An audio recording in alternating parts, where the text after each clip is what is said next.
Ils sont venus et ils sont tous là, souriants et déterminés, à protéger la terre contre les fléaux de la désertification et de la sécheresse. Eux, ce sont les chefs d'État et de gouvernement, les ministres, les ambassadeurs plénipotentiaires, les scientifiques et les dirigeants des organisations de la société civile présents à Abidjan, en Côte d'Ivoire, ce lundi à l'ouverture de la COP15, la 15e conférence des Nations Unies des parties sur la lutte contre la désertification et la sécheresse. Le président Félix-Antoine Tshisekedi Tshilombo de la République démocratique du Congo a répondu présent à l'invitation de son homologue ivoirien Alassane Ouattara, l'hôte du jour.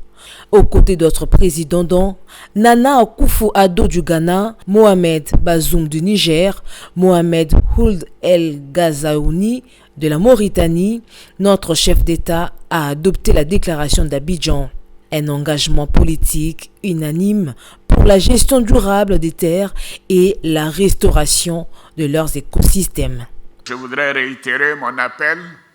aux pays développés à réduire davantage leurs émissions de gaz à effet de serre et à tenir l'engagement de mobiliser 100 milliards de dollars par an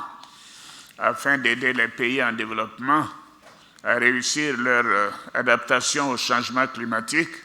et leur transition énergétique. Dans ce contexte, je voudrais féliciter le Fonds monétaire international pour la mise en place du Fonds fiduciaire pour la résilience et la durabilité en vue d'aider les pays vulnérables à faire face aux défis structurels qui présentent des risques macroéconomiques tels que les changements climatiques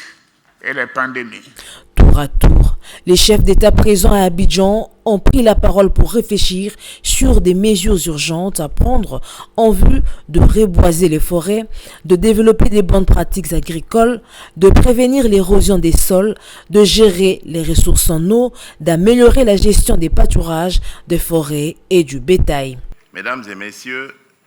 les questions relatives à la dégradation des terres préoccupent au plus haut point mon pays, la République démocratique du Congo, connue pour l'immensité de ses ressources naturelles,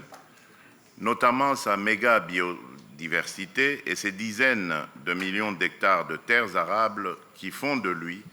un pays solution face aux nombreux défis environnementaux rencontrés. Je tiens à rappeler ici que les forêts congolaises au sein du bassin du Congo séquestrent plus de 140 gigatonnes de dioxyde de carbone. Les récentes études scientifiques basées sur les observations faites à partir d'une tour à flux installée dans la réserve de biosphère de Yangambi au nord-est de mon pays attestent que les forêts du bassin du Congo sont actuellement le premier poumon mondial. L'initiative d'Abidjan, présentée par le chef de l'État ivoirien, l'une des réponses de la Côte d'Ivoire à la mise en œuvre des résolutions de la COP15, devrait permettre de mobiliser près d'1 milliard de dollars auprès des bailleurs de fonds pour restaurer les terres dégradées.